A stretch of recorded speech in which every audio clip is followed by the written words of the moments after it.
Look at that transition. That was amazing, guys. All right. So you're here for another wild and probably unpopular take. I don't know. I can't tell if it's unpopular or not. But yeah, so I saw the Flash movie yesterday, and I'll kind of give you a setup. So why I decided to go ahead and see it, because partly because I wanted to talk about something on stream instead of talking about nothing. Instead of talking about like what do you call it, Wedding Singer, which came out like what 30 years ago. Let's talk about a movie that came out in this. It was within this decade, right? So I wanted to see a movie. Well, the other night I was looking at something to watch, and I had HBO Max. Oh, I can't call it that. It's Max now, right? I had Max on, and I was just flipping through, and I watched the Justice League Doom movie, animated movie from 2012, which I thought was actually pretty good deal. I liked it a lot. So it kind of got me in the mood for like, oh, let's go see what this Flash is about, because everyone's going to be talking about it this weekend. It's opening this weekend, and I walked in. I don't know what to think.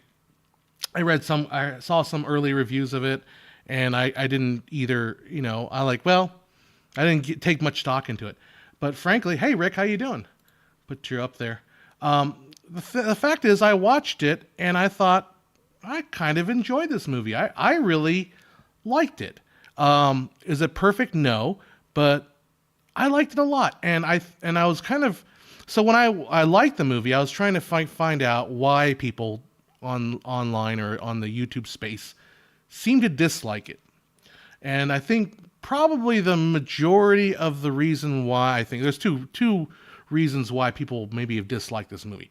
Well, before we do that, maybe I should tell you kind of like the setup of the movie if you haven't. I mean, I don't know if you're watching on Sunday. Oh, by the way, I went on a hike today and I kind of fell down and I'm all like dusty and I cut my hand and all that crap.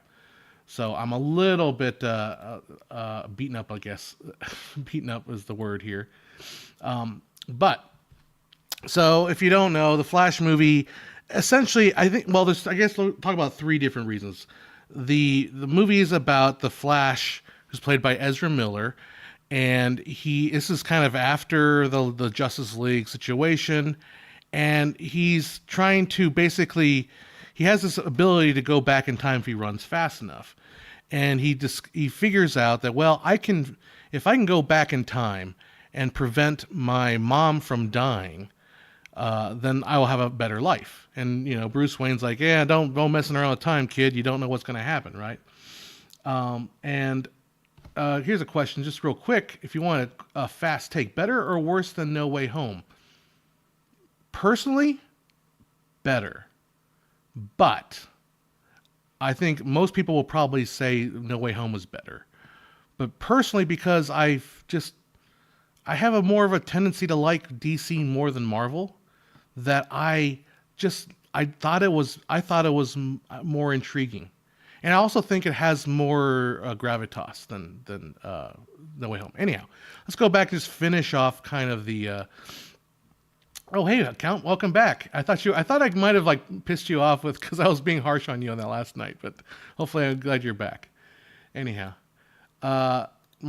Matthew says, with Flash failing at the box office, I think it's safe to say that Guardians of the Galaxy Volume 3 Across the Spider-Verse will be the only two big hits.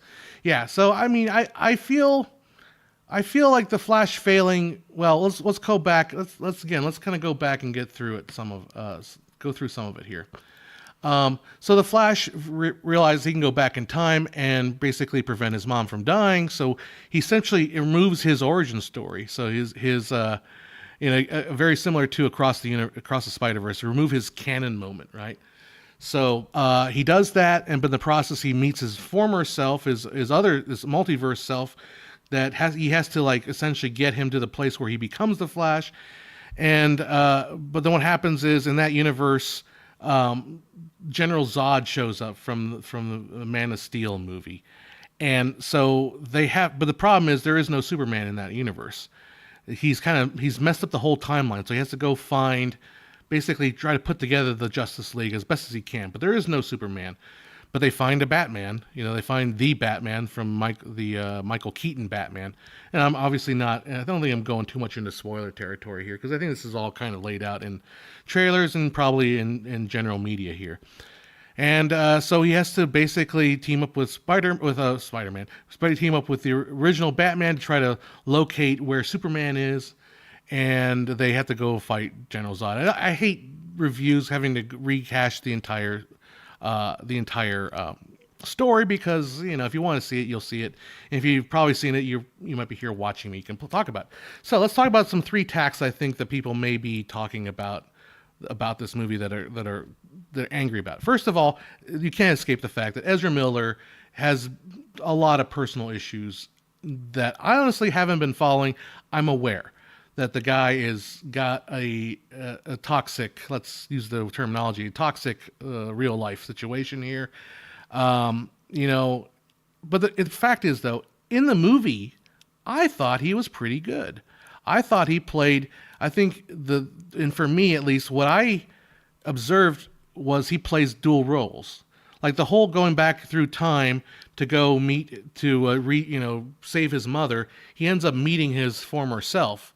And he plays those characters so that they feel like they're two different characters. And there's a lot of this, Freaky Friday, two actor in the same, double actors in the same scene. They do a lot. I mean, it's obviously progressed a lot further than The Parent Trap, when it's just literally a static camera with the frame cut in half. Right? There's a lot of stuff being done. And I thought the acting was pretty good. I thought I liked it. I think a lot of people, as far as the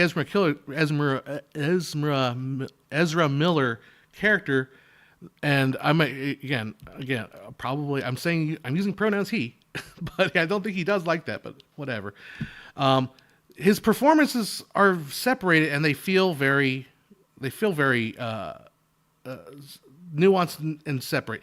I enjoyed the character. I thought it was good. It took me away from the whole thinking, I think my phone's telling me or my watch is telling me I did a good job and I did my exercise today. Yay. But anyhow, I really liked I thought he did a good job separating the characters out. I thought that his character, for me, was at least interesting, and I enjoyed watching his part. So I think that's one tack people will take, that there is kind of a culture war thing going on with Ezra Miller, and you want to attack Ezra Miller, and the studio's sort of playing defensive against the culture war. You're trying to downplay his personal issues right now. For me, I'm just going to separate the personal from the art, and say that the art I thought was really, I thought it was decent. It was good. It wasn't blow your mind brilliant, but it was pretty good. So that's one tack that people have been taking to it. The second one, and Matthias is pointing this out, is the CGI. The CGI is like the quality.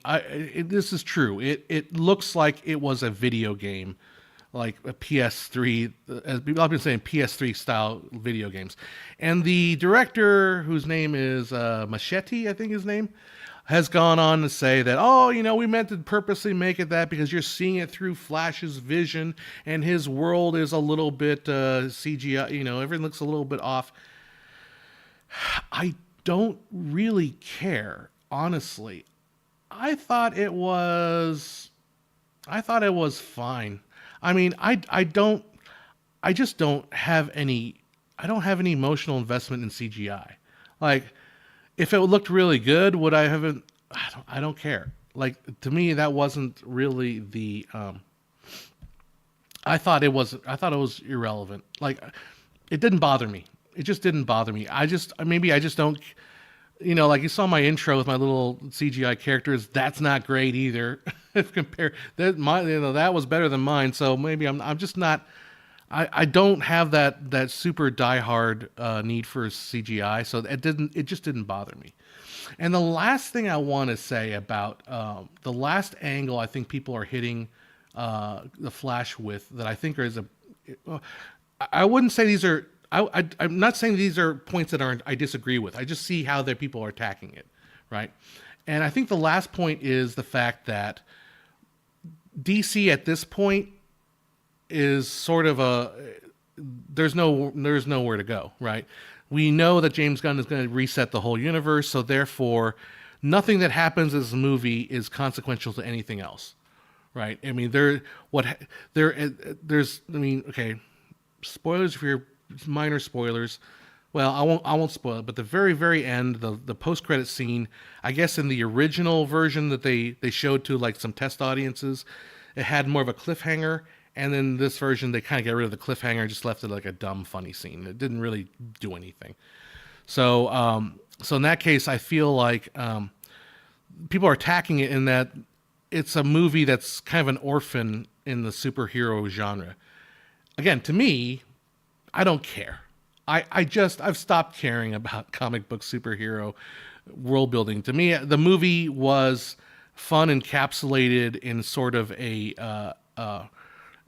it's by itself. It's like a standalone film, although it's standalone film that has the tie-in with the rest of the Justice League. I mean, essentially, it is Flash, like in quotes, Justice League light. Right, because I remember I like the night before I literally watched Justice League Doom, and that's the one where Batman has somebody hacks into Batman's computer, and he has all the techniques to immobilize all the members of the Justice League, because the Batman, he's paranoid. He's like, if any of you guys go rogue on me, I need to know how to take you down. But somebody hacks into it, and then essentially basically immobilizes tries to kill all the Justice League. So I just watched that. So when I watched Flash, now this is not spoiler much. At the beginning of the Flash, Batman is trying to save these terrorists that were trying to take these terrorists down that stole a virus, but they destroy this hospital which is collapsing, and Flash has to save the hospital. And then there's a point where Wonder Woman shows up and kind of saves the day. And I felt like, oh, this feels like a Justice League movie.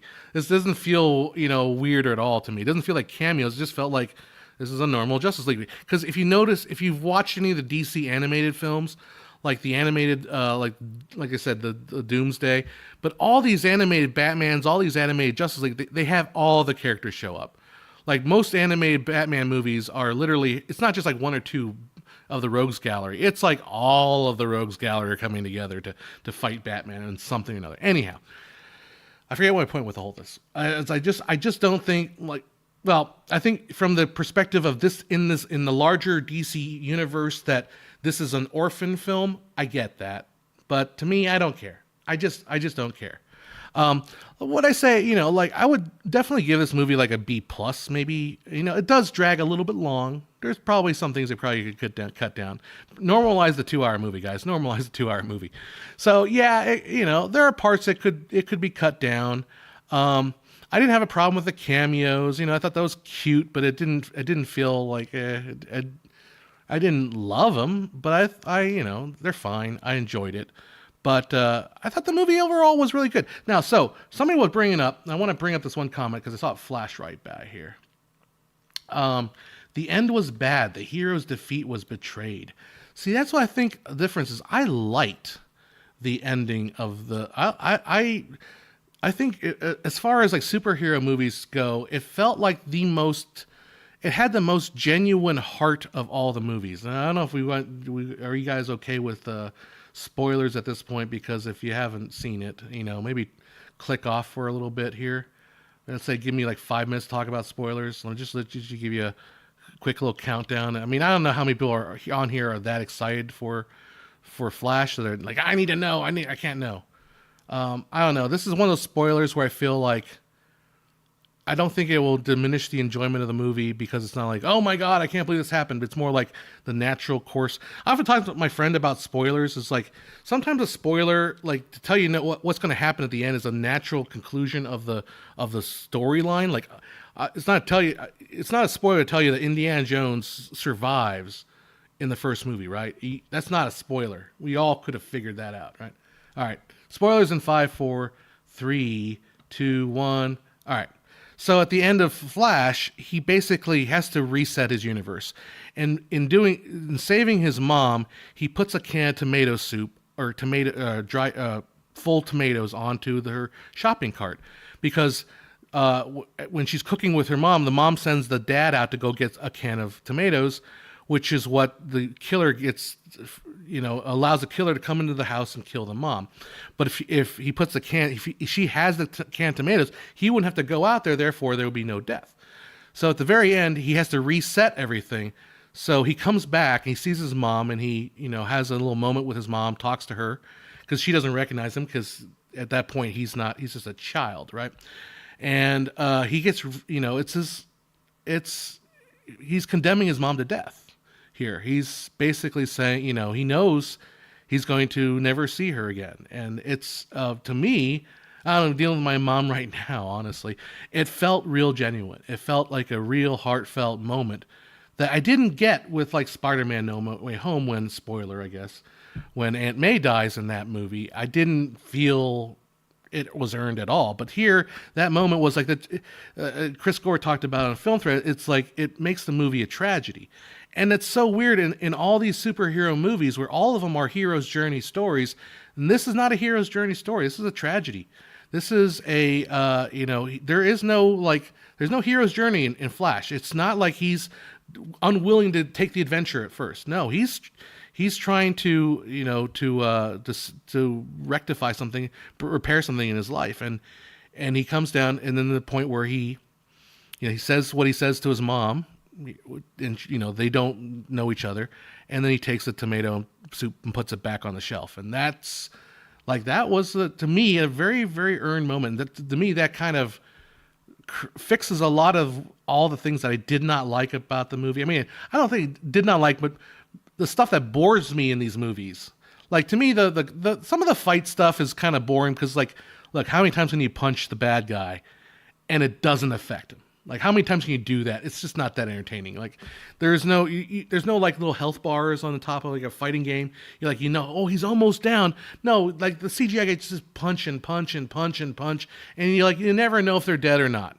In fact, they're usually never dead. Like in this movie, Zod doesn't die. He, as much as you think he won, no, he doesn't die. He's not dead. He's not dead yet. So, I don't really care that much about that stuff. But the heart of the movie was the fact that he has to realize he has to carry the burden of having his mom die. Now he tries to he learns his lesson, but he doesn't quite learn the lesson. That's how we get that little final what you call it, the little kind of like ooh, there's some more, because technically this movie would have continued on in another DCEU Snyderverse movie, but obviously that's gone, so they're not going to make any promises, right? So, but as far as we know, because it's a multiverse universe story, so multiverses, it can still exist somewhere in another sphere. You can hire a new Flash, you can hire a new Batman, you can hire all these things, and I don't know. To me, I'm not so I don't care about canon as much as people do. Like, to me, I'm perfectly fine with having multiple actors play James Bond. I'm perfectly fine with having multiple Batmans. I'm a fan of the Batman anime universe. So in the Batman anime universe, you can have all these different Batmans going on. You can follow these stories. I think it's fun.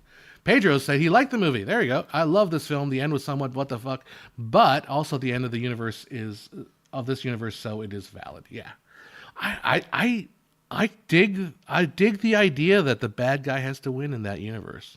I kind of dig it. I mean, it's a little anti William Shatner, Kobayashi Maru.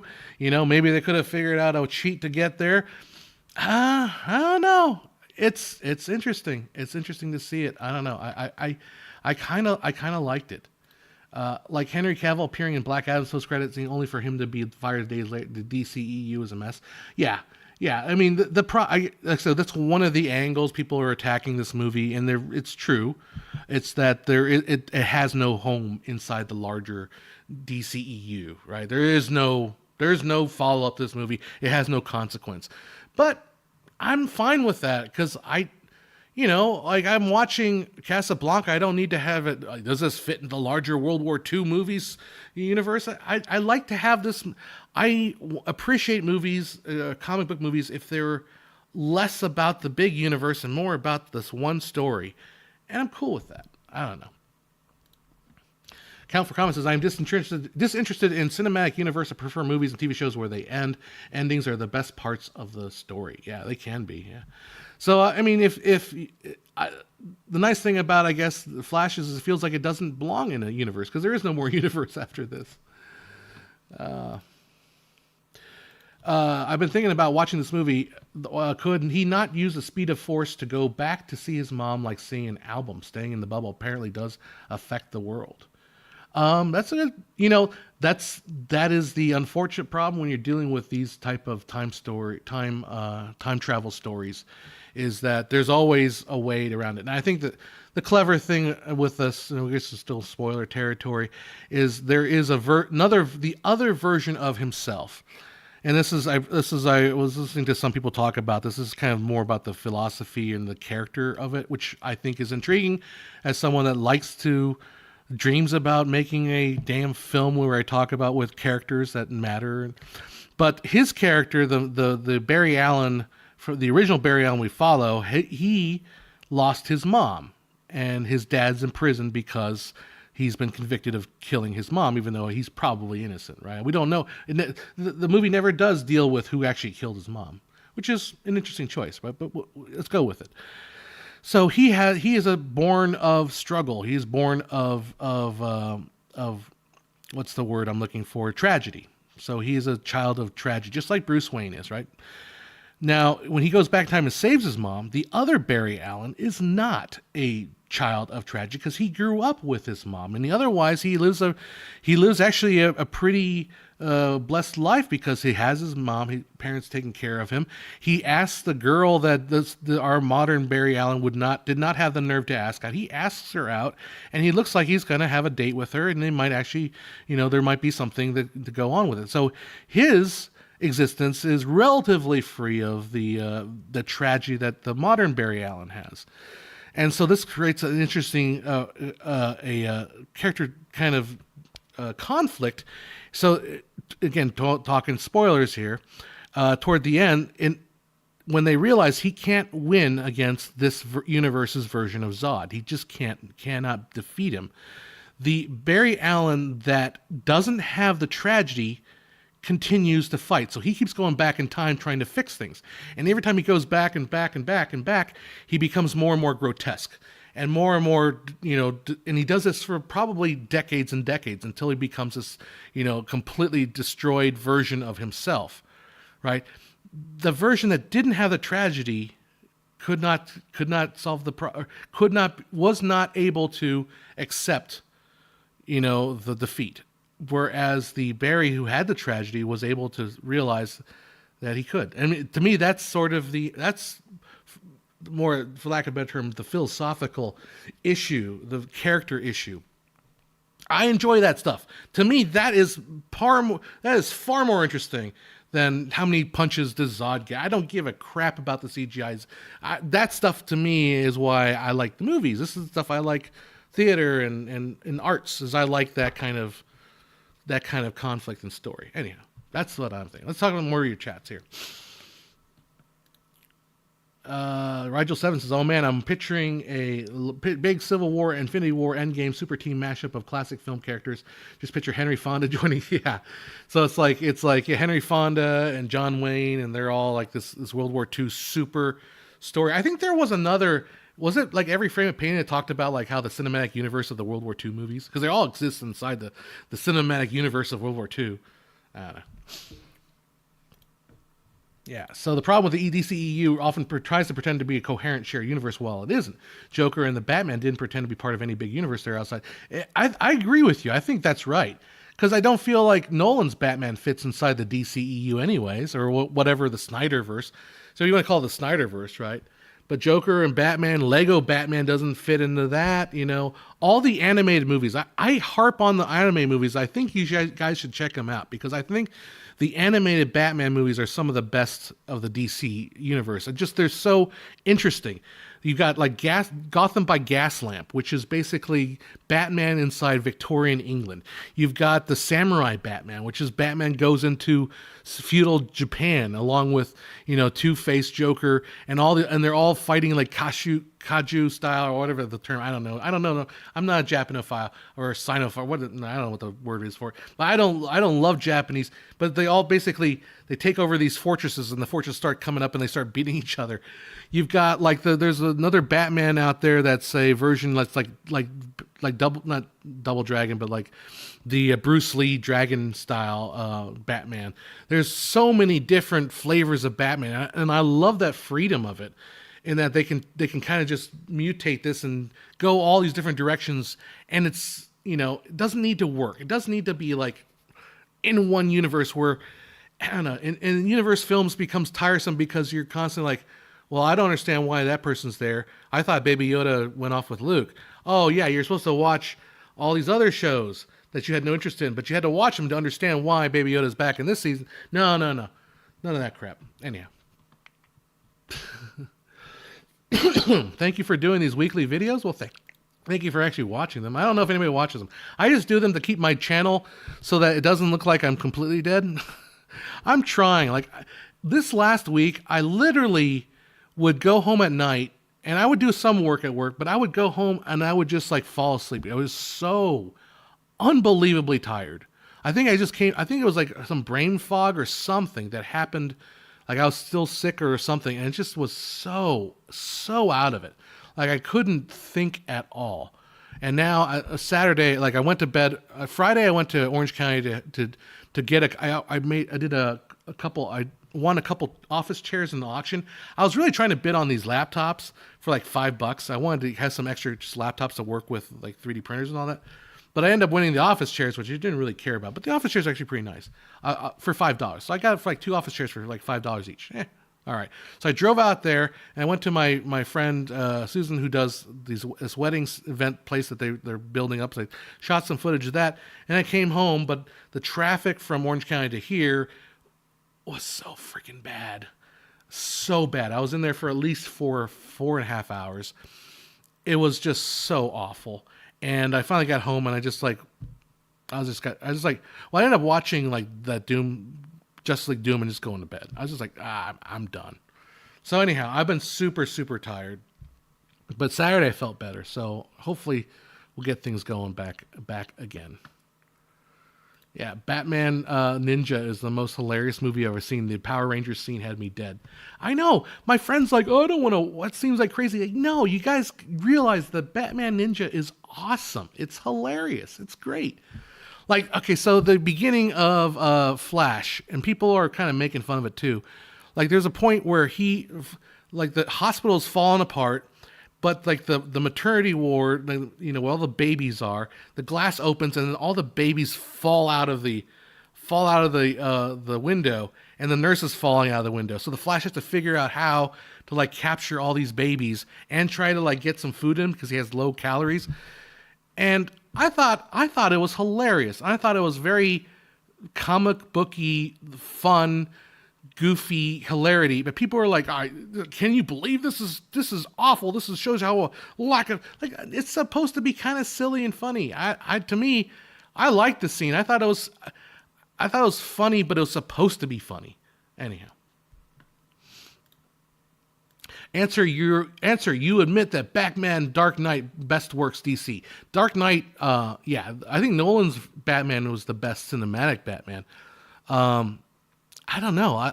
I really, really liked, I loved Long Halloween, I believe it was called. It's the one where like there's murders every holiday. I think it's called Long Halloween.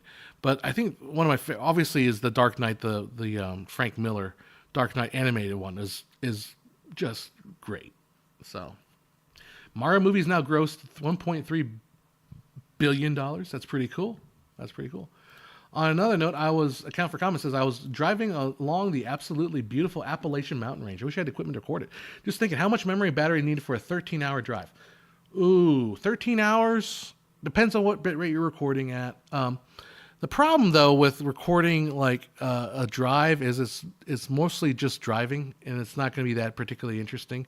But you could do it with like a GoPro. The thing with a drive, though, is you might want to record it in a time-lapse mode. And if you record time-lapse, you can obviously record 13 hours relatively quickly because you just throw a GoPro on like time-lapse mode and one picture every 10 seconds. You can get through it pretty quickly. But yeah, that's the hardest part I find about filmmaking, though, is that, you can see something beautiful, but capturing it on video or on photo in a way that is reminiscent of the beauty that you experience is hard to do.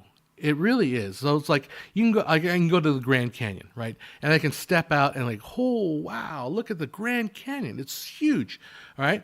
And I can get my phone out or my picture out, and I can pick a picture of the vastness of the Grand Canyon. But the Grand Canyon just looks small because I'm using a wide angle lens because I'm just trying to capture the whole thing. It's like, oh, this wide thing. It's like a little narrow. It's not that interesting. Or you could do a telephoto zoom and then zoom in on a particular part. I find it always a constant struggle. Like, how do I capture this in a way that looks amazing, but conveys the feeling of what I felt when I was there? It's not easy. It's for me, it's always been like the struggle.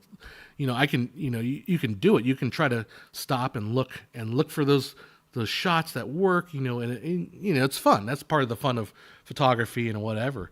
But unfortunately, it's not as easy as just like putting a camera on your dashboard and just driving.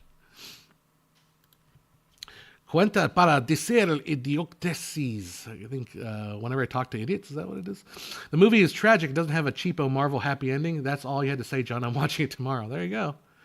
Now, to be fair, it's got a lot of Marvel jokiness to it. So it's a very comic booky movie for the first, I guess, hour of it. Very jokey, and to me, it works fine. But some people may not like it. Anyhow. Oh, did we talk? I talked about last week. So now that I've gotten some space from Across the Spider-Verse, I talked about 2 weeks ago. I liked Across the Spider-Verse. Don't get me wrong. I liked it. I just didn't love it the way I loved Into the Spider-Verse. I liked it fine. I liked probably you pick any one moment in the movie, just grab a slider and just pick any one moment and say, that's great. That's a good moment. The problem I had with the movie was, unfortunately, I saw it in a room full of psychopathic teenagers, which just shaded my feeling toward the movie. And secondly, I thought it was just too long. I thought there was sections in Across the Spider-Verse where it just, I get it. I know this. You covered the same ground in the last movie. I get Miles Morales. I get his issue with his parents. Okay, move it along. That's my problem. Anyhow. Chicken Run is a big childhood movie for me. I look forward to the sequel this year. Its character designs and stop motion are very charming and delightful. The machinery is wonderfully silly and clear references to World War II concentration camps. Yeah, I'm pretty sure it has in there. Did I see the new Dungeons and Dragons movie? Have you ever played? I have never ever played D&D. I have friends that have played D&D. They've invited me to play D&D. I probably would enjoy D&D. I just don't have the kind of time to dedicate to long campaigns, and my friends tend to do like multi-week campaigns, and it's like I can't commit to like multi-weeks at a time. I probably would enjoy D&D just because I like story, so I like to do story and do stuff like that. Oh, not gonna lie, this title is shocking. Well, because I was going through YouTube, I was trying to find. Well, I found some people that reviewed it well. Okay, but some of the people I usually watch like really hated it. Like the common word is it's a total mess. I don't think it's a mess. I don't think The Flash is a mess. I think it's maybe got different ideas going for it, but I can follow it. It didn't feel like a mess to me. It felt like a fun, jaunty time. But yeah, I just felt like there's a lot of people that just tearing it down. So I went on Reddit. And I took the poll. Like I would have given it an 8 out of 10 to me. That's where my rating is, 8 out of 10. And I was going to see, well, what do other people think? 8 is the mode. It means most people gave it an 8. More people gave it an 8 than any other score. although the median was at 6. But the thing is, medians can be skewed by extreme. You get a 0 or a 1, and it brings that 8 down to a 4. So, medians are averages, medians can kind of skew, but modes kind of show you where things are kind of going toward it. And I feel like a lot of people are giving it 8s. I think most people who watch it without again, taking Ezra Miller's history out of it, taking all of that stuff, taking out maybe the DC, I think by itself, I think it's probably an 8. I mean, don't, like, you're going to go see it, and then next week you're going to yell at me, right? You're going to come back and say, what the hell is wrong with you? So anyhow, I was saying, I was just seeing all these people, like, just tearing the movie down. I felt like it's a little bit like piling on. And that's why I made the joke. I was like, oh yeah, where's my check, WB? So again, I saw like Tom Cruise. There's a story about Tom Cruise calling the director like, oh man, he was gushing over the movie for 5 minutes. That feels a little Hollywood, Hollywood marketing. Come on. I saw that Stephen King liked the movie, and I don't agree with Stephen King politically on anything, but I can see why he would like it, because it's got that gravitas, that heart of the movie feels like it's missing from other movies. This is not a hero's journey movie. Anyhow. All right, here we go. You're going to get me in trouble. Venom 3? I've not seen Venom 3. I've not seen any Venom movie. All I know is it's morphin time, people. It's morphin time. Let's do it. Shall we? No, never mind. I'm not going to do it. 360 video on a VR headset is the closest, least effort way I've seen to conveying the scope of something. Yeah, I agree with you. Even though it may not just be the novelty. Yeah, definitely. If you were, that's the thing with VR, like you can get a better sense. I mean, it's closer, right? It's not going to be the same as being there, right? Partly because of resolution and stuff like that. But VR, if I put a VR headset on and like I've seen the space station one, right? You can get a sense of like the space. VR gives you a better sense of space and relationship to things. Anyhow. Yeah, maybe because the pop culture aspect, the hate toward the movie came from the hate toward the culture. Just wondering, I don't feel anything about it. I think Ezra Miller is partly. So I've been watching again a lot of stuff too about the new Indiana Jones movie, which I'm going to see. I don't care, even if it is absolutely terrible and it's the worst thing I've ever seen. I want to see it because guess what? I'm going to talk about it on these streams, and you're going to, we're going to have fun chatting about it. If it's the worst movie I've ever seen, then that's the better thing, because then you can hear me ranting about it. If I love it, I probably won't love it. I'm watching it for you guys. Okay, I know I want to watch it, but I feel the same feeling about what's her name from Fleabag. Like everybody I've seen on these channels, they talk about how they started watching Fleabag, but they couldn't get it. They didn't go much further in the first episodes. Phoebe Waller-Bridge. So I feel like there's a cultural hatred of Phoebe Waller-Bridge, which she may absolutely deserve, right? But I thought Fleabag was actually very well done. Like I thought that show, and I did a stream of talking to him where I raved about how I thought Fleabag was excellent.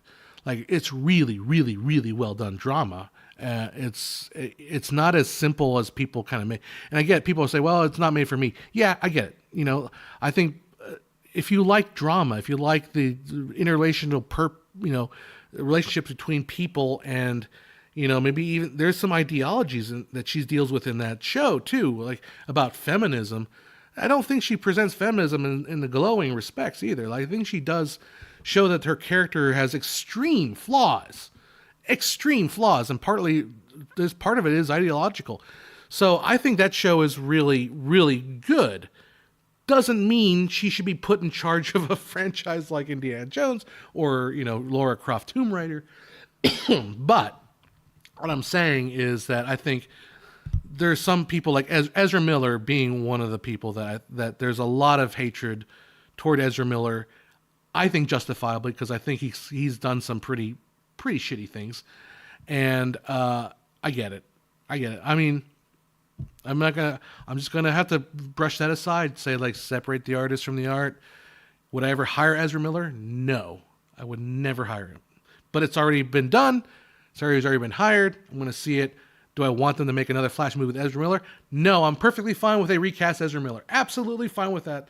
I have no problem with that whatsoever. He doesn't bring anything that I don't particularly think that's so super necessary. The thing is, Phoebe Waller-Bridge is unapologetically, and the internet hates this on a woman. Perhaps, yeah. I mean, perhaps also because she's done things in certain, like Star Wars and other big nerdy properties that have ironed people, or she said stuff about the.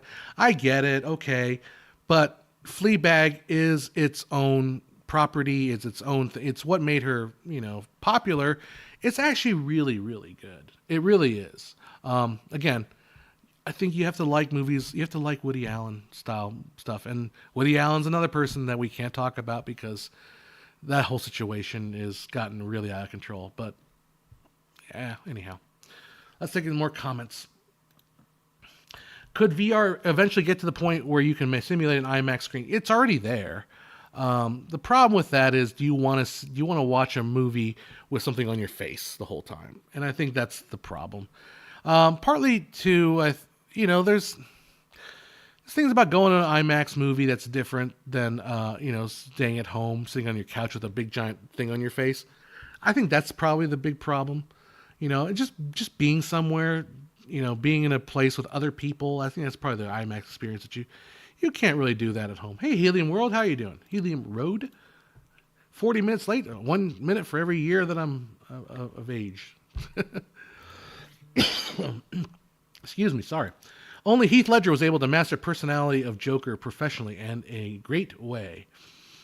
Yeah, I mean, unless you start counting animation. Indiana Jones was Harrison being awesome. I don't know how they managed to do it with the way Harrison Ford phoning in the last 10 years or so. It'll be interesting to see. I will see it. I'm not, if I wasn't doing this stream, I wouldn't see it.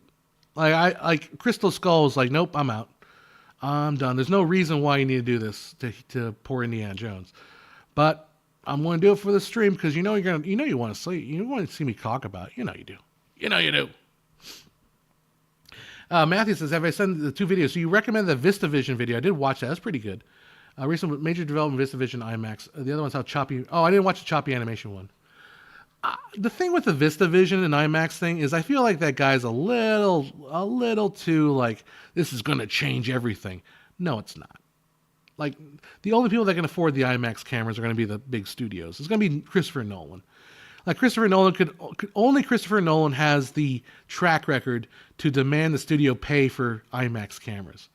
Like even going forward, I think only the top tiered, maybe a David Fincher could get an IMAX, but David Fincher shoots digital anyway. So maybe someone, I don't know who else would get the actual money to do an actual IMAX experience for any movie.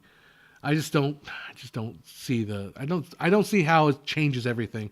I think it changes maybe, does it really change the high end production? Because weren't they shooting 70 millimeter back in the 50s? So I feel like 70 millimeter is pretty close to IMAX. I mean, it's a little smaller than IMAX because it runs vertically. IMAX runs horizontally, but you're learning so much from Filmmaker IQ. Well, be careful there. I don't know. This guy's, he's dangerous. Don't trust Filmmaker IQ. He's a little bit, you never know. I thought Harrison Ford once did not phone it in for Blade Runner. I thought Blade Runner did okay. They can't believe they ripped. Yeah, they wrote out.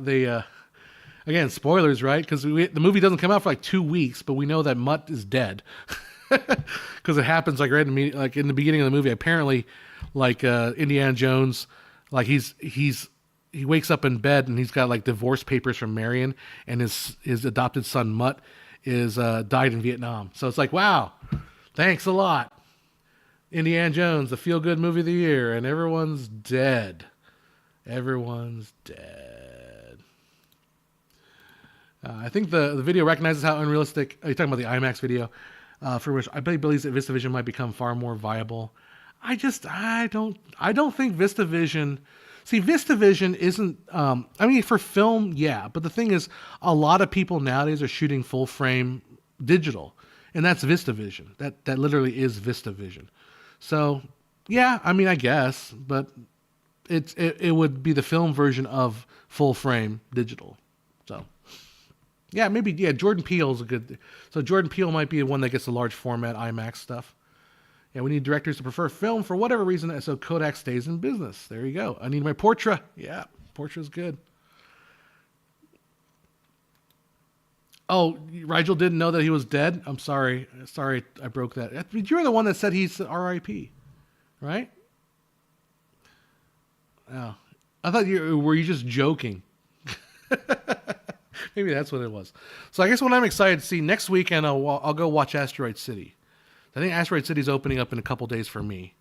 So I'll go see Asteroid City. I've heard both good and bad. I think I'm a fan of Wes Anderson, despite the fact I made that short about Westlog. That was tongue-in-cheek. I like Wes Anderson.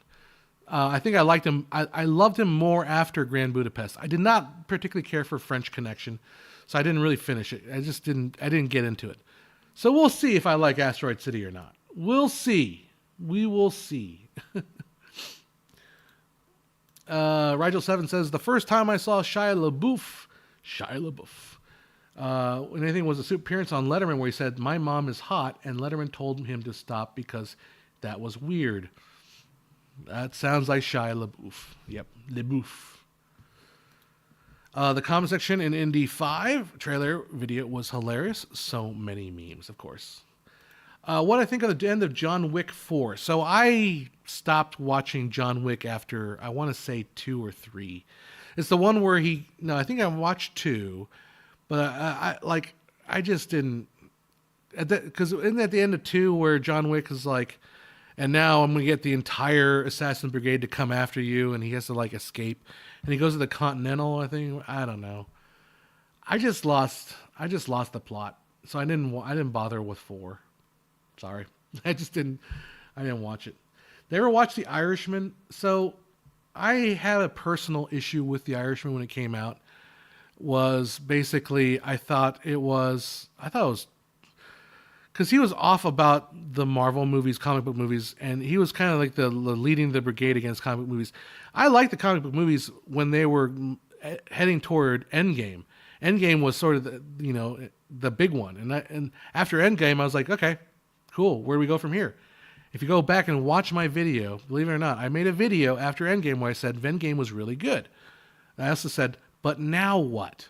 Like you made this amazing climb to the heights of cinema, and now what? Right? That's what I said. You can go back and watch it. But so Martin Scorsese was so he's being used against the clobber Marvel movies. But the thing is, I was looking at the cost of The Irishman, and it bugged me so much. The Irishman cost like $200 million. Like $200 million for this movie. And it's like, and he was complaining that he couldn't get money to make his movies. It's like $200 million. Anyhow, it's kind of portraying the mood of the generation that makes the new Hollywood in the 1980s. Just felt old and tired. I feel like, the movie felt like it was old and tired because it's like, it's poor, what's his face kicking the dude, and he's like old and tired. Anyhow. I never finished the French Connection either. Yeah, French Dispatch. French Connection is good, and they actually censored that, right? The French Dispatch is what I'm thinking of. VR has still decades to go before it even thinks about replacing some of our uses for smartphone. People are hyping Apple's new release, but it will not be an instant revolution. It's labs level, and it's also super expensive, right? The thing is, like, the thing with VR though, like people, it's such a novelty. Like I think it's a novelty thing because people. This is not the first VR craze, right? You guys remember the VR craze in I guess it must be like 10 years ago, right? Or at least 7 or 8. I remember going up to YouTube Space they had a whole program to teach you how to use VR, and they gave us the Google Cardboard, we can put your phone in your eye and you can see VR that way. And it was like everyone was pushing VR. YouTube was like pushing VR so hard. Like it's like they're pushing shorts nowadays. There's everyone wanted to do VR. There's people were doing interviews in VR. People were doing interviews in VR. Can you imagine? Like, so you have to like look over here to this guy, and then you see the response. You have to turn your head over here. Look, what a freaking moronic thing to put a video in VR. Or they'll do like concerts in VR.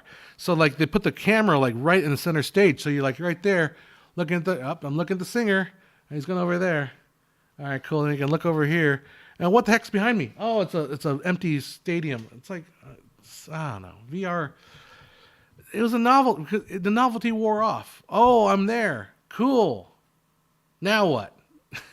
It's just not, you take away you basically have to strip away a lot of the visual language of film, the cut, the close-up, the, changing angles, that kind of thing. It makes film interesting. That makes live video interesting. Is a concert, you're seeing the singer sing, you're seeing a close-up of the keyboard player playing the keyboard. You're cutting, you're adding a lot of elements.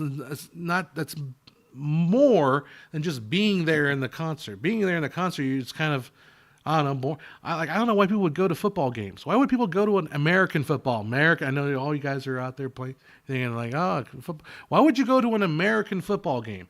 I can imagine it's probably boring as F. I've been to one American football game, pro level, Rose Bowl, not college level, I guess. It was boring because it's constantly like, first down, and you see a play happen and it's over. And it's like, all right, media timeout, and you're like, okay. We just sit here for like 4 minutes while they play commercials on the television. All right, now we go back to play, and they play a little bit, and then you don't hear the color commentary, you don't see the replays, you don't see all the fun stuff that they add to football when you watch American football, at least. Anyhow. Jacob says the viewers control the camera, which detracts from the experience. Yeah, it's like the difference between being there in a concert and watching a concert from a seat. And that's cool. That's an experience, a certain kind of experience, versus watching, like a well-produced video of it. Anyhow. Yeah, Helium Road says they're now editing The French Connection to remove a scene where Gene Hackman uses the N-word. It's so stupid. It's unbelievable. SMDH, let's pretend cops in the 70s didn't act. And the whole, it's not like he used the N-word. It wasn't like a point of using it. There's a reason why. The problem with that kind of censorship is that literally it's so belittling to modern audiences. I'm just hearing that say that. It's so belittling to our sensibilities. Like, you think that people today can't hear the N-word, and like all of a sudden they get triggered or they get How pathetic are we? You hear someone say something nasty. Oh, so what? Get over it. Words and sticks and stones may break my bones, but words will never hurt me. Yeah, nowadays apparently words hurt everybody. It's so dumb. Oh, really? So, okay, hold on. You gotta go back to your original comment, Matthias. Hold on. Jacob says, top 3 shorts that a beginner should watch, for example, is amazing lighting specifically. I don't know. Some of the shorts I really loved, there was one short that was about a circus performer who was actually played by a guy that had no legs or no arms. And that was really, really good. That was a short film, but that was like 25 years ago, 30 years ago, no, 23 years, something like that. It was shot on Red, early versions of the Red. It was such a great short film. Watch a lot of commercials. Watch commercials for some amazing lighting. I think commercials are going to be your source of really, really music videos, commercials, stuff like that. Anyhow, so Martha was saying some Blu-ray, 4K Blu-ray 70 films get criticized for looking too soft and being very grainy. Studios in the 70s often used substandard film to save on money, and many cinematographers even like that look. The 4K Blu-ray of Close Encounters is a good example. Many people love the disc, but others complain how it exposes extremely grainy and soft, and a lot of cinematography is. Yeah, I think so. There's a certain like grittiness to the 70s films that wouldn't fly so well today. I don't know. Unless you're making like a Grindhouse kind of style movie. Like they're playing Mad Heidi at the at one of the theaters, like what they call them, phantom events, something. And Mad Heidi would have a very grainy look to it. That makes sense. But yeah, anyhow. Let's see. The shows that we can't really say that 35 millimeter film has. This shows 4K resolution. 4K is probably close to the best detail we can get from it, but as analog medium, so many factors reduce the clarity. You know what's interesting? So when you're shooting, sorry, when you're shooting a 35 millimeter stills film, I found shooting. I believe when I was shooting with my Nikon F3 stills film, right? I could pull. With my scanning technology, I could pull slightly better than HD quality from the stills film with my scanning technology. I don't know if I had like a better scanning, like a rolling bed scanner or something. I could probably pull maybe higher detail. I don't know. I don't know if it was that or if the film just using my Nikon F3 just didn't really have the resolving power of it. I don't know. I found that, stills film in my setup, again, a little bit over HD quality. Like I couldn't really, I started losing stuff into grain. The sharpness just was lacking beyond, like, let's say about 3,000 pixels wide, somewhere in that area. That's where it just kind of dies off. Anyhow. So yeah, as far as what film, again, I don't know if it's shot on primo stuff, it's used a high quality beds, like a rolling, what do they call them? What's this? Not bed scanner, but the drum scanner. Like drum scanner. It might be better. Yeah, Reddit is going through a rebellion between moderators and owners because they can't make money with the status quo operation. Any opinion on that?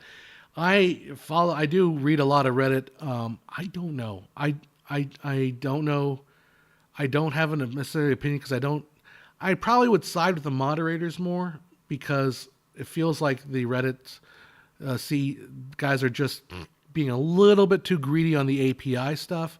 Not a little bit, massively greedy on the API stuff in order to try to make money off of it.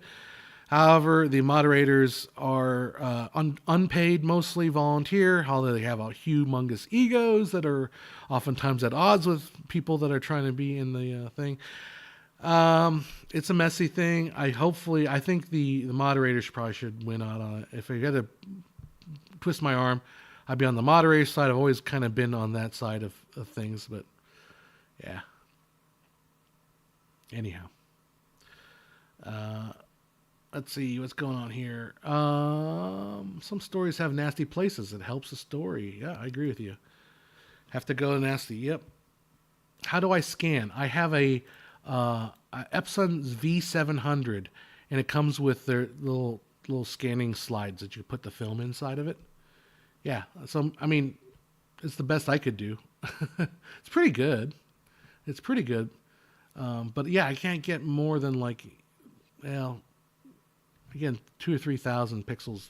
Beyond that, it's just pointless. Like I scan higher resolution. It can go like extremely high resolution, but beyond that, it's like I don't see any difference in quality. Like I'm not seeing the grain finer or anything. It just seems like I'm making the same grain bigger. Essentially, that's all it's doing. I'm not getting any more detail out of it. I hate Reddit. The community is always so rude. I got in trouble on Reddit. You'll find me under the name Gospel John, which is based on a Maynard Ferguson song, if you don't know. But basically, there's this one guy that made this Premiere plugin, and it essentially is like a little notepad inside of Premiere. And his first selling point was that you could put notes on it. You could put your change notes, like I get a note from my client that says at 45 seconds, go ahead and replace that. At a minute 34, replace that, so forth. And I said, I don't think your plugin is really useful because I feel like Frame.io, now that I've learned to use Frame.io, it accomplishes so much more on Premiere to handle like change requests from clients. It is such a better, more elegant solution. And someone was going on like one of the examples I gave was like, well, if you get a note, like delete 10 seconds off of your video at 45 seconds, and you do that note first, then all your other notes get messed up because you've deleted 10 seconds, right? And the thing with Frame.io is at least those notes are always attached to a version, so you can always go back to that version and and essentially, double check what the note was referring to. So, and this other guy's like, well, you can always go. That's why you work backwards. Like, yeah, I get you can work backwards, but the point is that Frame.io is much more elegant, and you can resolve notes. You can, you have versioning where you have multiple different versions, have multiple people come. It's just a better solution, and it's free. It's included inside of Premiere. And then he starts on, well, it's not free. It's no, it is free. It literally is free. So I've been using it. It's $15 a month. Like, no, that's the paid version. You can get the free one that comes with Adobe. It's limited, but it's good enough for most people. No. Like I think it's still worth it. I don't think it's worth it at all. It's like, oh, you just want to kick puppies. You just want to kick puppies. Like, no, I'm trying to save this guy's time. Don't bother developing this system because it's not better than what's already currently available. Like, why would you use a system that's not working when you can use a system that's already there, it works, and it's part of your program? Anyhow, so eventually I think he calmed down and realized I was just saying, like, I've been using this shit for like 20 years, dude. Like, I am totally cool. Oh, watch that tornado warnings. Man, God, those are always scary. Good luck. Godspeed. God save the Queen, Rick. If you know what that means, you know what it means. All right. The greater look of many 70s films is a love or hate thing, the way it saves money and less than ideal lenses of film stock. You know what's fun? Watch not necessarily new Hollywood, watch the independent films. Like watch, I don't know why they haven't, for some reason, getting a copy of Super Vixens by what's his face, Russ Myers, is really hard. It's like, it's really difficult to find like a disc of Super Vixens. It's so bizarre. And that movie's got like a very, very gritty look. Very weird. Anyhow. I think the grain fits the film is a gritty, dark story like the 70s crime dramas and films like Marathon Man. Yeah. Account says, I hated Reddit, but it operated similar to YouTube, always at a loss, relied on user-created content growth massively. Yep. How sustainable can a company be? So much info stored, yet no profit. Good point. And the other thing with Reddit, and somebody was talking about it on Reddit, was I am a child of the bulletin board days. I grew up with MySpace. MySpace was different. It had bulletin boards, so I was a big contributor to the MySpace film forums. I was Gospel John over there as well. And that's how I met the guy that we started Filmmaker IQ. And that's how we, one of the original, the folks that came from. But on Reddit, there is no community. When you had a bulletin board, you have a community. Like, I would know people. I would get to know people that would constantly be regular visitors, and it was like a bar we all came to, and we all chatted, and we'd help out the noobs, and people would ask, what camera should I buy? And it was always like, stop asking the damn camera question. I met people on MySpace, through the film forums, because you could have a community, and Reddit doesn't have that. Reddit and YouTube, YouTube a little bit, I recognize a lot of people that are here, so it's sort of a community back, but Facebook, Facebook never really developed that. I wish that I wish there was some way to bring that back, but I don't know how. I don't think there's a way to have community again on the internet. It just doesn't. We have to be like super, super far apart. I don't know. I don't like that. I wish we could have community back. Like Helium Road saying the old BBBs back in VBS back in the early 90s before larger internet. Yeah. I miss that. That was when the internet was fun. Now it feels like it's dangerous. I don't know. Now it feels like it's like, you get canceled for saying anything. Certain exposures, so I'm talking about my scanner. Epsons are okay. The general consensus I've seen is that DSLR scans are sharper because you achieve better focus. I have a friend who swears by scans with a medium format digital camera. There you go. That might be an idea. Yeah, the tricky thing with DSLRs is, again, you're dealing with macro photography, essentially. It's dealing with the depth of field and how, I don't know, to me there's always, I guess the same thing with, scanners are a little different, but it's haven't had a good setup yet. Anyhow, I could try someday. I've still got the film. I don't throw it out. Anyhow. Yeah. The internet community existed before Reddit, and they will exist even if it's gone. It came to represent what I hate about the internet. I think with Reddit though is so much. First of a couple things. First is karma farming, right? Like the built-in board system, you had karma. Essentially, you had the game of the more posts you made, you maybe were recognized as a contributor to a forum, right? You have badges and stuff like that, number of posts and all that. So you can go through people's history and look back at all the different comments they've made, and in some tech circles, the bulletin board still exists. Like our Matthews and our friends go on the Blurbusters. Blurbusters has a very active forum, relatively active forum. I don't oversell it. It's not super active, but there you can have conversations or discussions back and forth. I know I go through a lot when I read like audio stuff. Gear Sluts. Gear Sluts is a popular one for the audio files, and oh my god, their forums are completely hard to read sometimes. But yeah, there's AV tech forums still have bulletin boards, but on the larger space, like I don't know, maybe kids just aren't that interested in those.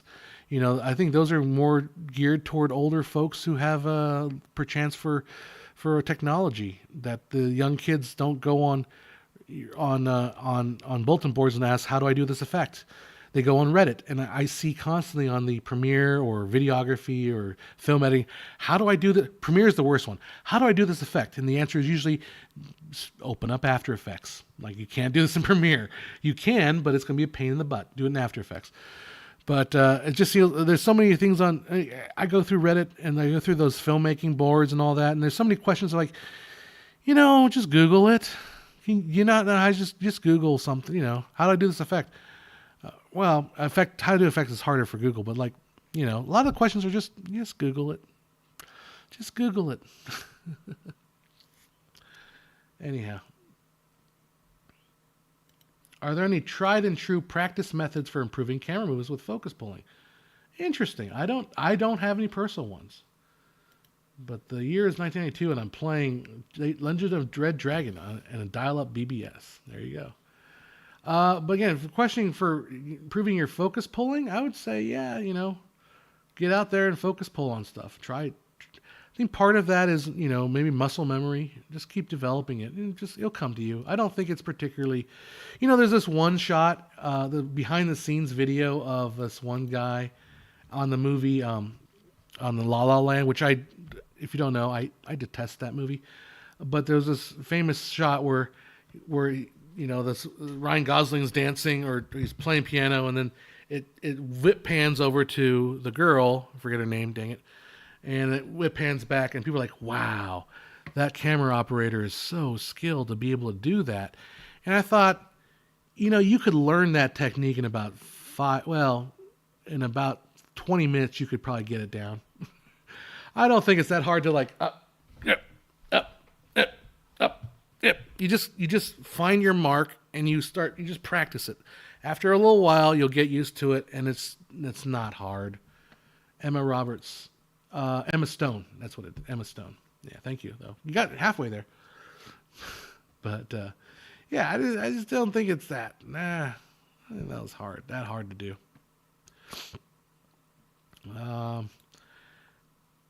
Yeah, everything went down once politicians and governments figured out how to use the internet, IMO, and corporations. When it was just the nerds just having fun, it was fun.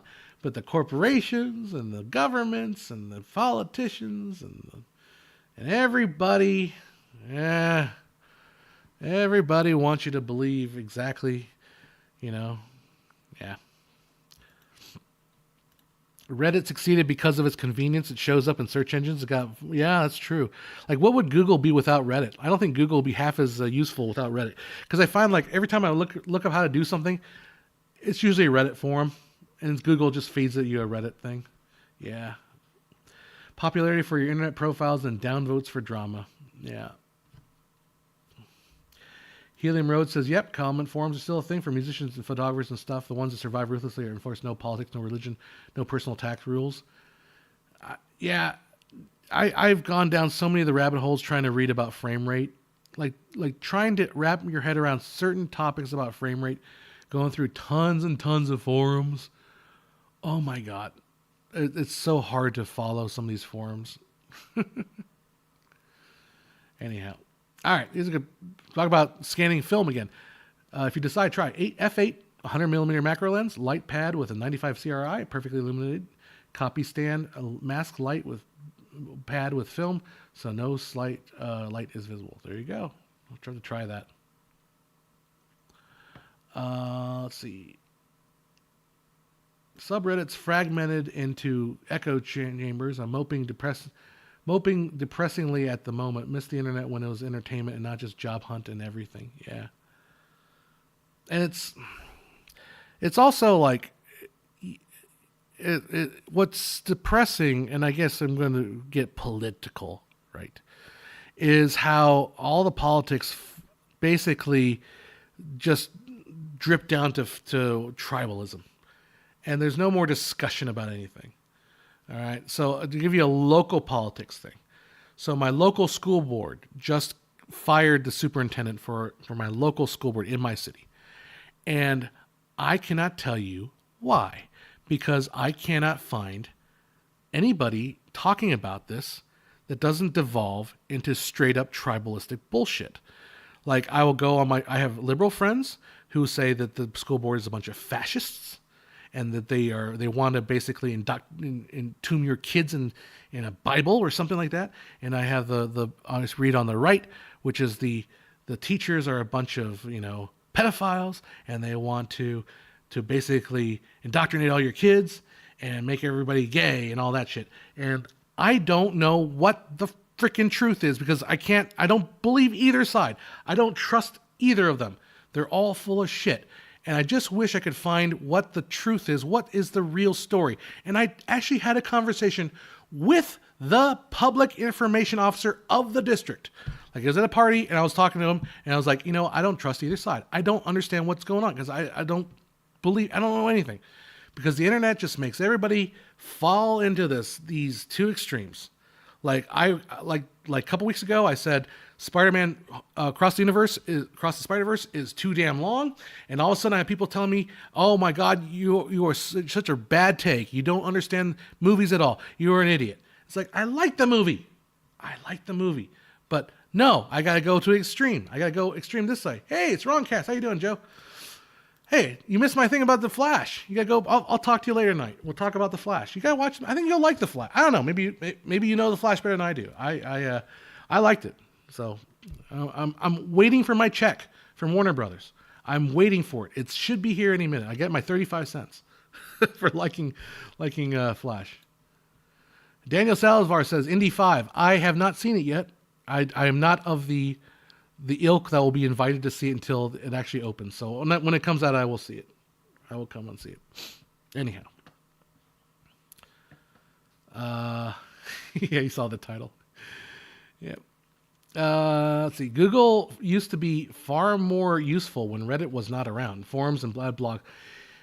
I've told this story. Forums and blogs did not concentrate on Reddits then and had decided to change their algorithm to near uselessness. I needed to make a dental appointment. So I looked on my phone. Hey, I'm not going to say it. Call my dentist, Posh Dental. Call Posh Dental. And it's like, okay, finding the dental. And I saw the first phone number. I clicked on the first phone number. I call them. Hey, how you doing? I want to set up an appointment for John Hess. And they said, okay, you're not in my system. It's like, why not? I'm a regular. I've been there for like years. Like, wait a second. Oh, is this my dentist's office? No, this is like some other dentist's office. Like, I literally told Google to call my dentist, and it gave me the phone number for another dental office. That's how crappy Google is. By the way, I'm still in the process of moving all my shit off of Google. So it's going to take it takes forever to get that stuff off. Anyhow. Yeah, the internet is an essential part of my life now. I don't realize how the thing I used to love became a thing I depend on for almost everything. Yeah, it's your email, so it's all your contact information, all your work is, every single job has email.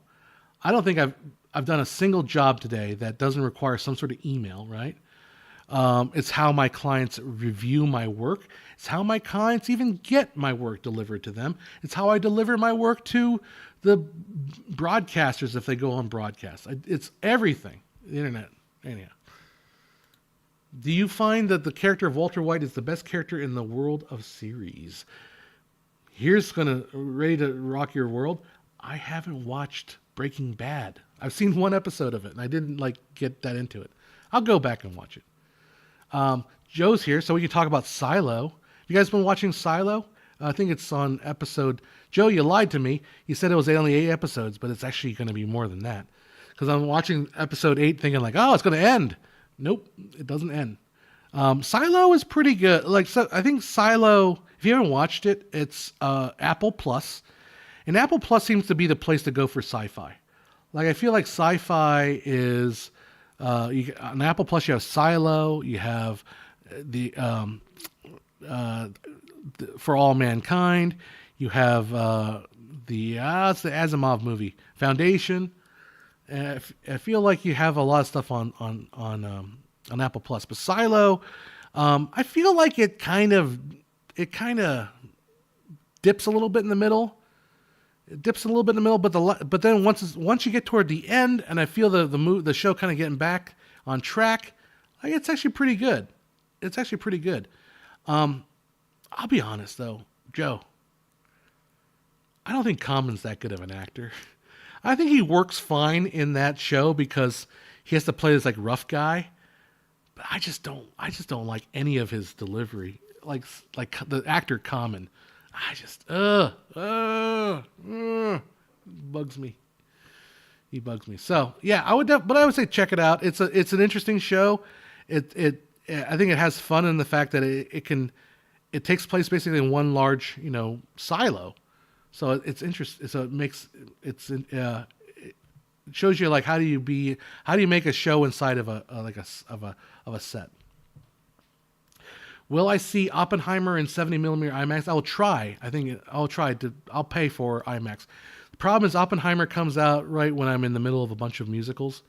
So maybe I can go during the weekday. Probably won't come out that day. I won't see it right away. But because I'll be in the middle of a bunch of stuff. It actually comes out right before my birthday too. But I would love to do a Barbieheimer double feature, but I don't think I have the time to do a Barbieheimer. But yeah, Barbieheimer would be awesome. All film prints are completely analog except for the few FX shots. Very cool. But the IMAX prints are struck from the camera negative. Ooh, wow. By the way, IMAX footage will be bonkers. Yeah, I think I've got to go see that, right? I got to go see it.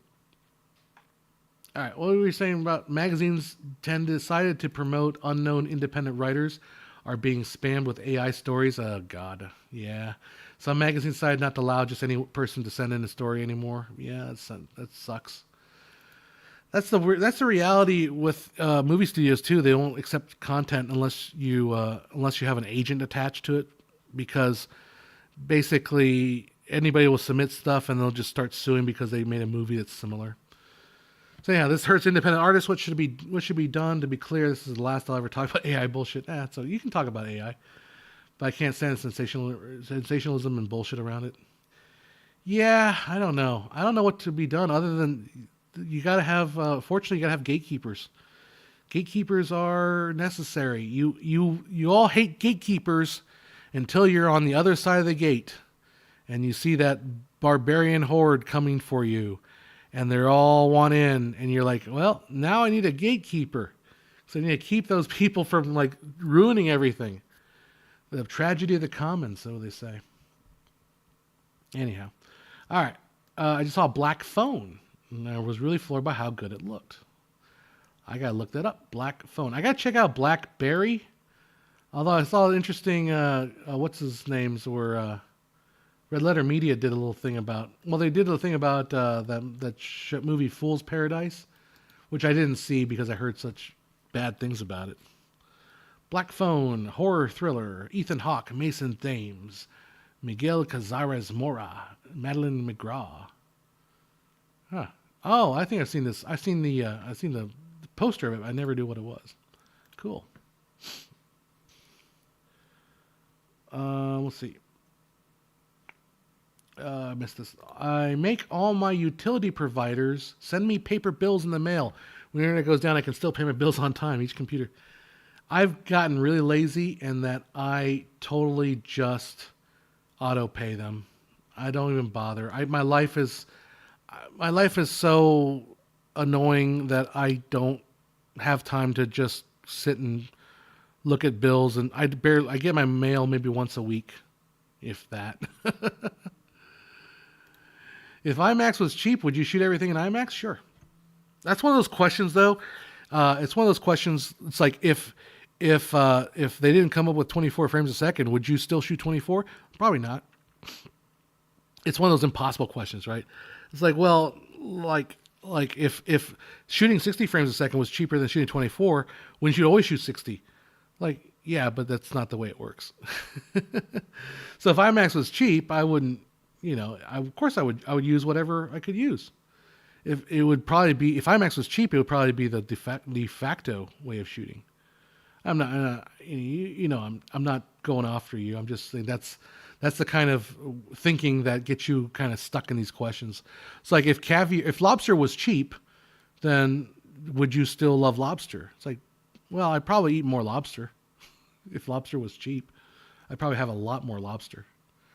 Back in the day when it was cheap, everyone always says like, back in the day they used to give the servants lobster because it was so cheap. People would just go on the shores and just grab the lobsters and throw them. It was such crappy food. People hated lobsters. Like, man, I would have loved to see what that day was like because I love me some lobster. I could go for some lobster right now. I love lobster. Oh, did I tell you? Did I tell you last week? I think I did. So Neon Mammal says I used AI to do some editing for me, Autopod, and now I'm less worried about being replaced. Yeah. So as a filmmaker IQ, I mean, I'm not Petapixel. I'm not no film school. I'm not the go-to like news article for filmmaking. But I get a lot of emails from people like, "Hey, we just shot our film and want to show it off," and that's cool. But I get tired of the people that say, we are the first film ever shot using this technology, and I just do not effing care. I've been seeing these articles for like 15 years. I don't care if you're the first film to use an iPhone. I do not freaking care. Anyhow, I got this email from like, we are the first filmmakers to use that Runway, that one software that allows you to replace anybody inside a shot and make them CGI and all that. And I watched it. I thought it was cute. I thought it was not a bad short, but not there yet. Not there yet. Not there yet. It's just, it's close, but it's not there. But John, wait 5 years. It'll be okay. We'll wait 5 years, but don't be super excited about how it's just not there yet. The motion is not quite right. The placement in the shot is still a little, feels like it's layered on top. It's just not quite there. It still needs a lot of work. And I just don't think that 5 years, I don't think it'll be enough to conquer that. I think you still need an artist to just do that, and get that last 10%. If lobster was cheap, ask the people in Maine, LOL. Maybe I should just go to Maine. That's the problem. That's what I should do, right? Joe, let's go to Maine. Let's go. Come on, get in the car. We're going to Maine. I love. To me, lobster or crab. I like Dungeness crab. Dungeness crab, probably my favorite. If you put a gun to my head, John, choose now, lobster or crab. I'd be like, okay, Dungeness crab it is. But lobster, I'd be perfectly happy with. The thing with lobster, my only complaint is that sometimes it gets a little chewy. But crab is always just, oh yeah. Crab is awesome. Joe says, let's go to Maine. Let's do it. Let's do it. Rigel says, I'm in Nova Scotia. Lobster is not cheap. Well, I guess not. Like I always thought, like lobster rolls. These people in Maine have lobster rolls. You actually put a meat as expensive as lobster on a piece of bread and eat it like a sandwich? Are you insane? But yeah, let's all meet up in Maine. We'll do a Stephen King themed get together, right? We'll just get back and we'll have it on the land of a Indian burial ground, the abandoned Indian burial ground. We'll have our meetup right there. Now that won't be creepy at all. It'll be perfectly cool. Yeah, Quantro says, if we eat more lobster, you would lose its magic. We desire the unattainable. I agree 100% with that. Yep. Because I get lobster so rarely, I would probably, if I had it every day, I'd probably get sick of it. You're probably 100% right. Count for Comment says, just got from Maine still, not cheap. $50 for one lobster. Pretty delicious, though. Yeah, that sounds about right. I filmed in parts of New Zealand where they feed lobster to their dogs and know so much of it. Well, crayfish, yeah. Crayfish is not lobster. We're talking like the big old ones. So, the two, at least, it's got to be at least like 1.5 pounds. Crayfish is just, that's not lobster. That's like shrimp. McDonald's has the seasonal McLobsters. Oh my God. You're making me want to cut this short and go get some lobster.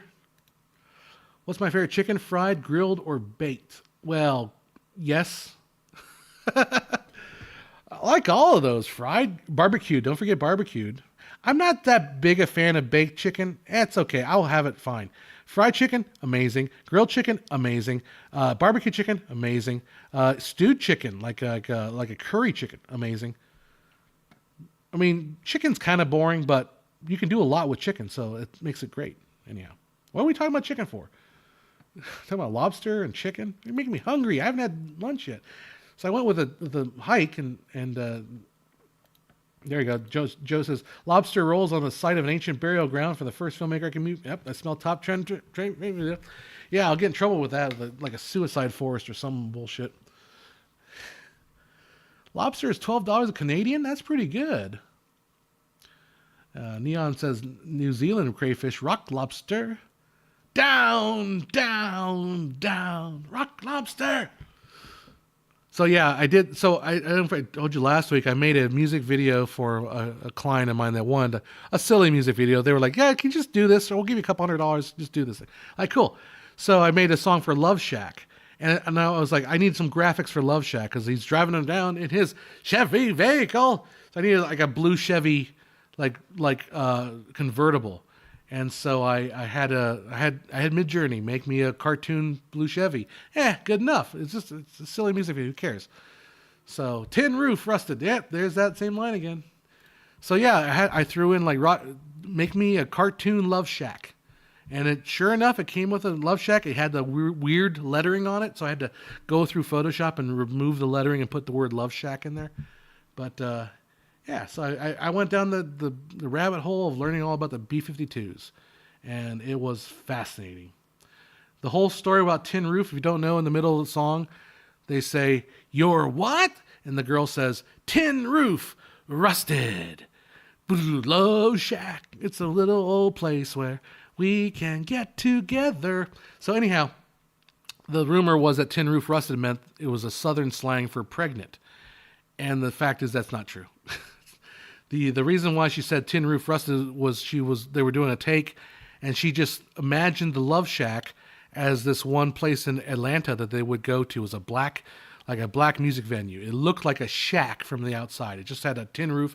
It just looked rusted. It just looked terrible. When you get inside, you find out it's the most hopping place in Atlanta. It's the most party down bar, music scene in Atlanta for the black community. And so she was visioning that, so she just said that out loud, thought it was kind of cool. And that's where Tin Roof Rusted kind of... I don't know if that's true or not. It may not be true. Maybe it was about pregnancy. Who knows? I don't know. But speaking of which, I gotta get going pretty soon here. It's almost 6. I started at, 5? Yeah, so we'll wrap up in a little bit here. All right, funny comment wants to talk about AI. The guarantee this stuff will keep going on because you can use it to make porn. And the same part of all the prompts is about porn, hentai. Yeah, but they don't let you make porn with it. They purposely stop you from making porn. It's an insane amount of prompts. Yeah, I know. I'm not saying I'm not guilty of such things myself. You want to see what it comes up with. You never know. Anyhow. In the Florida Keys, I was snorkeling once, and there was a clawless lobsters everywhere down there. Nice, nice, nice. All right. LOL, you sound frustrated. Very much so. Very, very frustrated.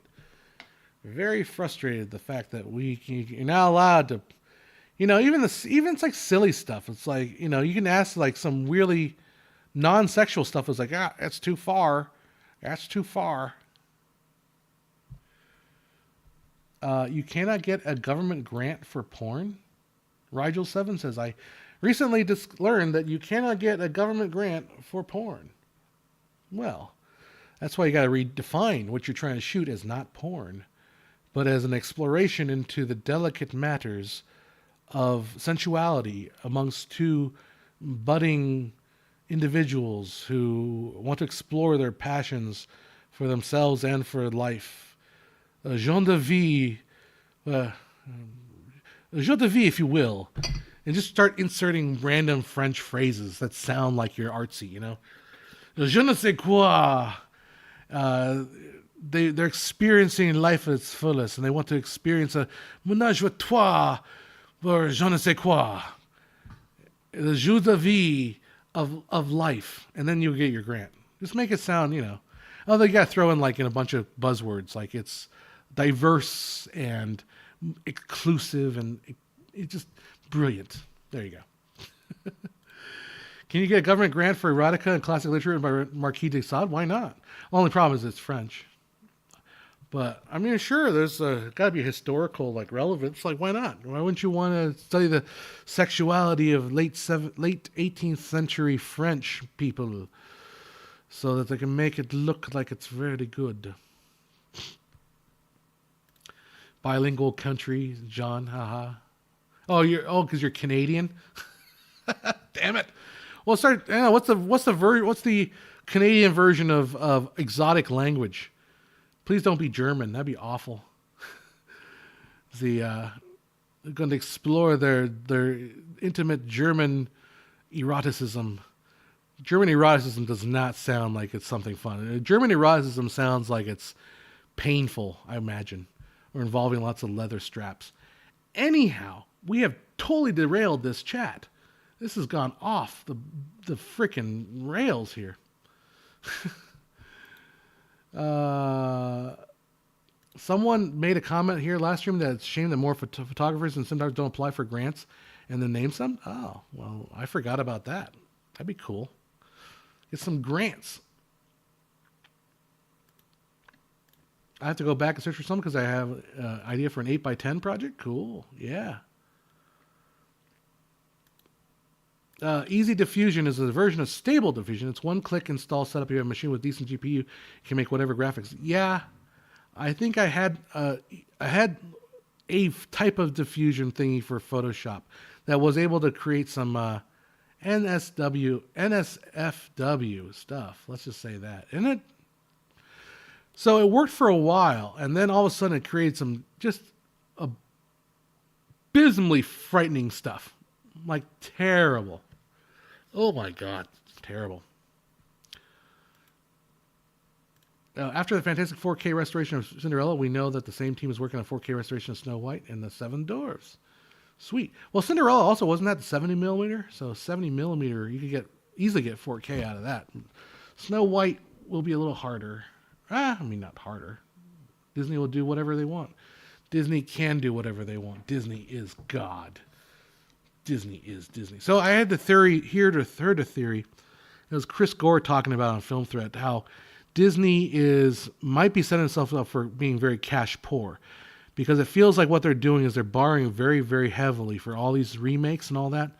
The idea is that, okay, the movie bombs at the box office. It doesn't matter. The fact is they have another thing for their catalog. They can sell that. They can sell DVDs, they can sell merchandise, there's another avenue of profit for all these live action remakes. But the problem is they're costing a lot of money, and they're borrowing that money from future earnings. And the question is, are they setting themselves up for too much borrowing? And that's going to be a finance question, really. Are they spending way too much money on this stuff, and they're not going to get the returns that they think they're going to get? Like I heard about this. So I heard about they picked the director for the new live action Bambi. I think it was what you guys were talking about, the live action Bambi movie. Like on the surface, that sounds like an absolutely fucking terrible idea. Like come on. Like why do I want to watch a live action Bambi? Like first of all, it's going to be just rip your heart out how like but are they going to like make like, Lion King. But the live action Bambi won't be able to emote the way that the animated version did, and they're probably gonna make it 2.5 hours long because even though Bambi is probably like 70 minutes long, it's like one of the shortest Disney live action features. They're gonna extend it out to like 2.5 hours, and get Lin-Manuel Miranda to make a rap with a thumper or not a thumper, but the little skunk dude like raps about something. It's gonna play by Aquafina, some awful. Yeah, Bambi's mom dies in the style of Saving Private Ryan. Or the other joke was like the hunter. You're going to see like the bullet. You're going to see from the perspective of the bullet like go out of the chamber and like fly through the forest. And like, come on, dude, don't make Bambi do this. Don't do this to Bambi. And Bambi's going to be black and trans. No, I think that the skunk is black already. The skunk is half black, so the skunk will be, well, like half black, and I don't know. My God, why? Of all things, Bambi, not Bambi. Like, don't make Bambi. No, it's oh God. The remakes are to slowly restart the copyright timeline. A little bit, but like these aren't. They still have. Like, how would that explain Moana though? Because Moana is like only 10 years into the copyright. I think the actual answer is it is the idea that they can basically bank these movies and just make money on them for a long time. Yeah, you're right. Kind of restarting the copyright. Not necessarily the copyright because like the original copyright always expires, but at least the storyline and the new copyright can be I don't know. Still. Still. No, I don't like. I don't necessarily agree with that because it doesn't extend the copyright. Because if you make a live action version of like Lion King, Aladdin, Beauty and the Beast, Little Mermaid, there's still because those came out in 89, 90, 91, so it's about 75 years from 1990. You still have about 40 years to reap the animated version of the copyrights for those movies, right? Those movies aren't in danger of copyright for at least 40 years. So that doesn't make sense for to reset the copyright on those. Cinderella, everyone's done a Cinderella story. Snow White, they still have yet to do a Snow White live action. So I don't think the copyright angle works because it's not.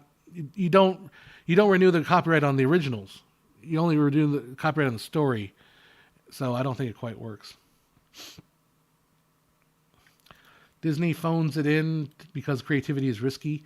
I think also the story, not the line that Chris Gore was saying is basically, you now have another thing you can sell.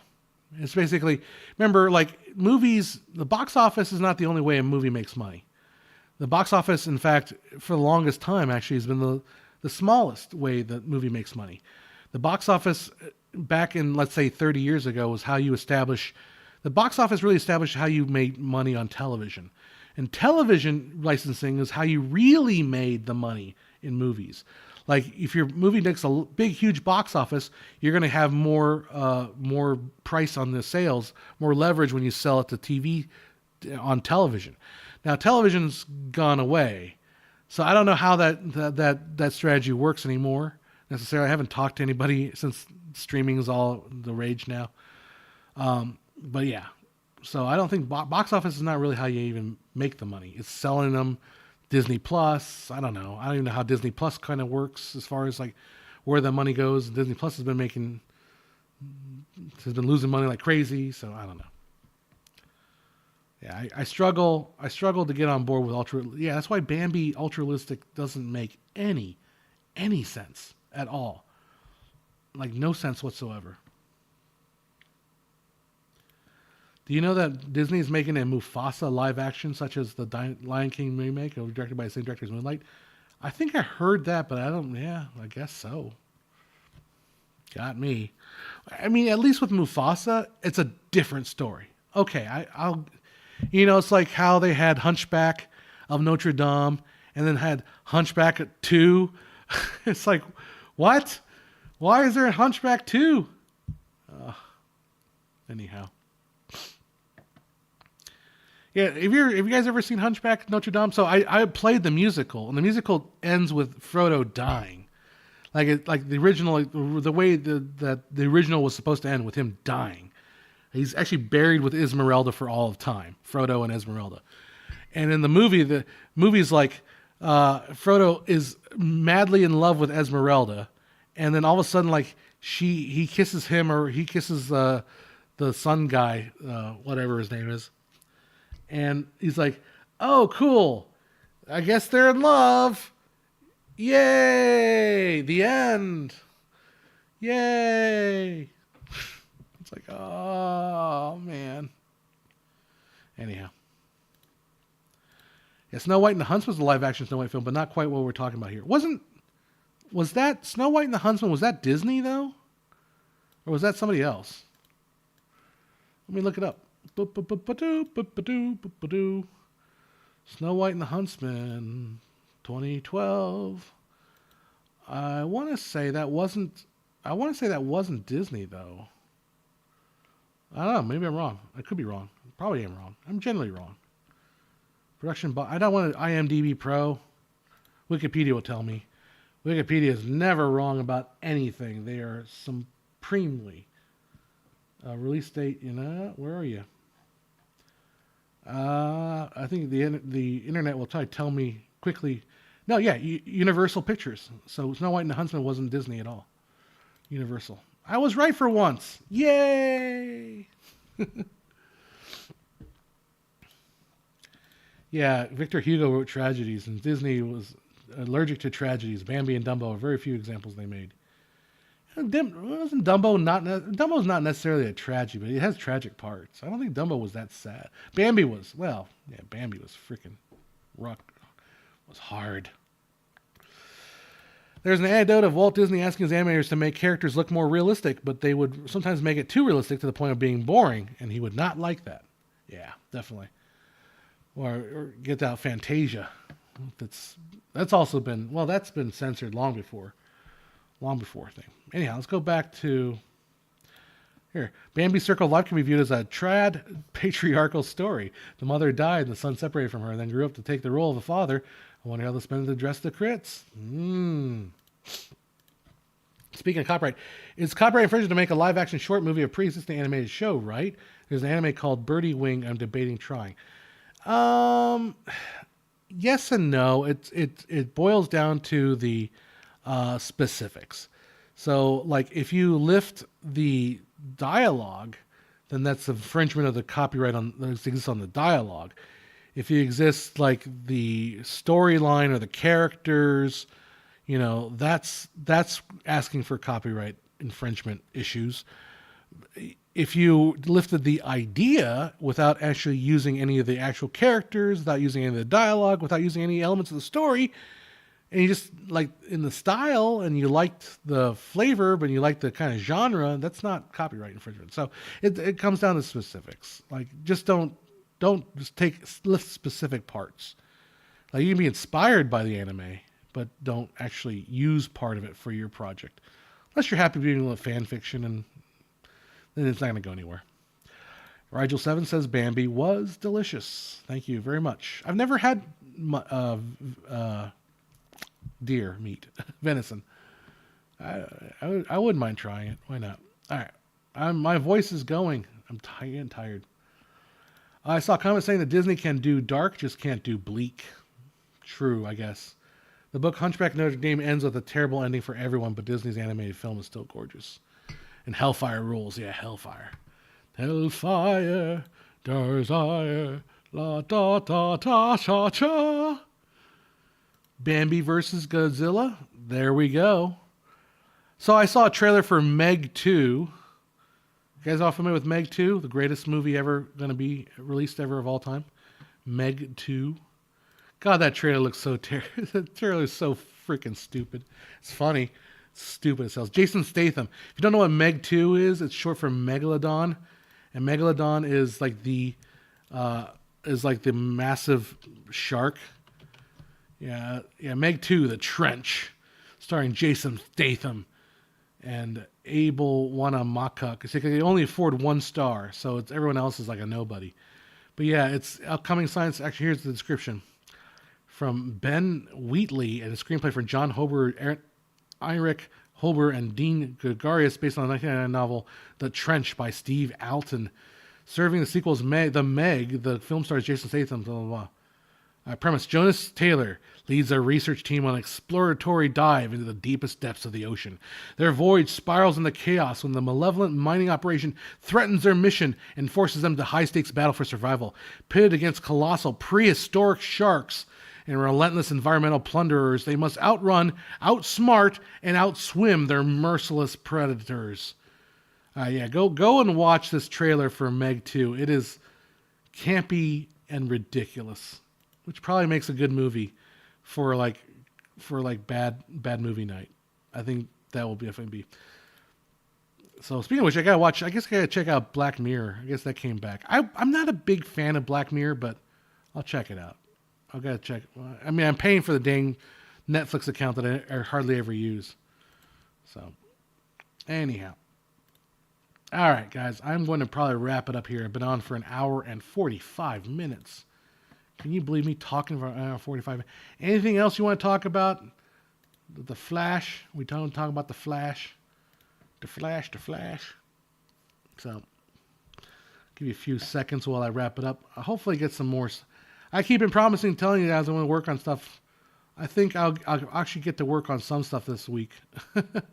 It's been a while. It's been a while since I made a video. I have half a script written about what frame rate you need in order to simulate real life. I just haven't ever finished it. What time does Costco gas close? I need some gas. Costco gas. I'm trying to debate whether I want to go out to dinner or just go home. 7:30. I gotta get going. I gotta go get my gas. 7:30.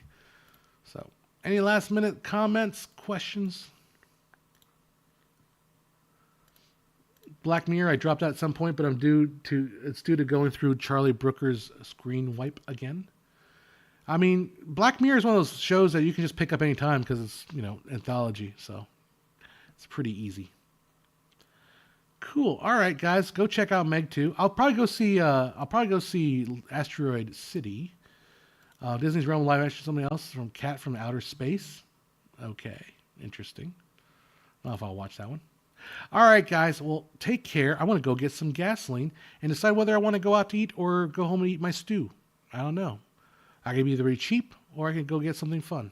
I don't know. We'll figure it out. All right, guys. We'll see you next time. Say goodbye, Charlie. Goodbye, Charlie. I don't know why I said that. Bye. I'll see you next week. Bye.